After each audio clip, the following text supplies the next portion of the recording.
نقش قرآن در عالم نشست، نقشهای پاپا و کاهین شکست.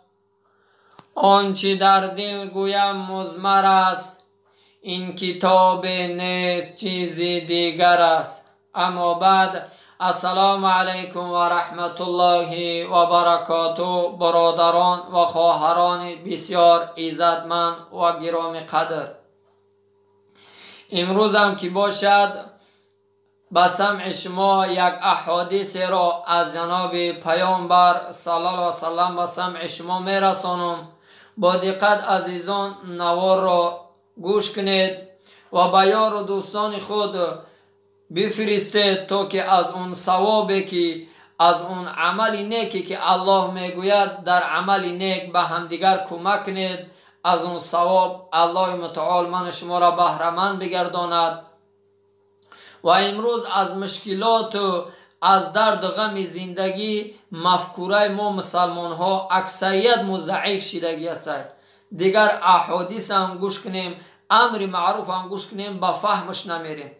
لکن برای فردای قیامت یک روزی دهشت، یک روزی هست که الله او روز ذکر میکنه که پدر از فرزندای خود میگریزد، مادر از دخترهای خود میگریزد. در همون روز انسان مددگار در کاره، در همون روز انسان پاسبان در کاره. به همین خاطر این حدیث را به سمع شما میرسانم، با دقت گوش کنید که پیامبر در این حدیث چی میگوید. عن ابی امامه رضی الله عنه قال سمعت رسول الله صلی الله علیه و سلم یقول اقرأوا القرآن فإنه یأتی یوم القیامة شفیعا لاصحابه. رواه مسلم.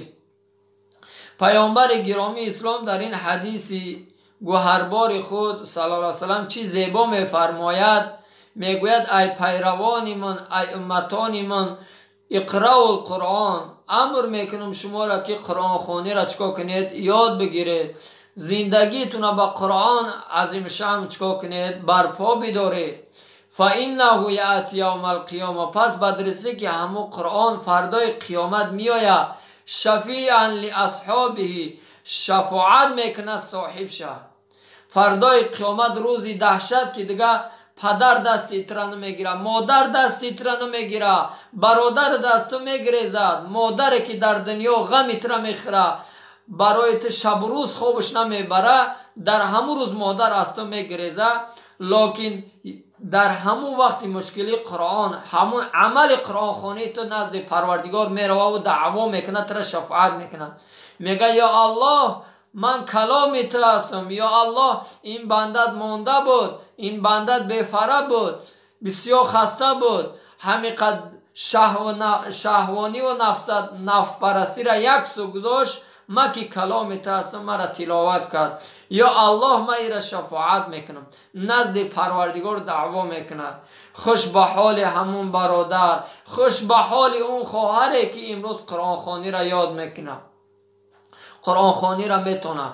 به همین خاطر فردای قیامت اگر بخواهی که برای شما شفاعتگر باشه، یعنی دستگیر و پاسبان باشه، در دنیا کوشش کنه که قرآن خوانی را یاد بگیره. به خاطر که در اون روز هیچ کس دستی هیچ کس نمیگیره، همه جان خود میگویم. وقتی که قرآن خواندی و با قرآن عمل کردی، همون قرآن خواندگی را فردای قیامت شفاعت میکنه. این حدیث پیامبر است. الله متعال من و شما را آنقدر ایمان و توفیق زیاد بدهد که هم قرآن خوانی را یاد بگیریم، هم با قرآن عمل کنیم.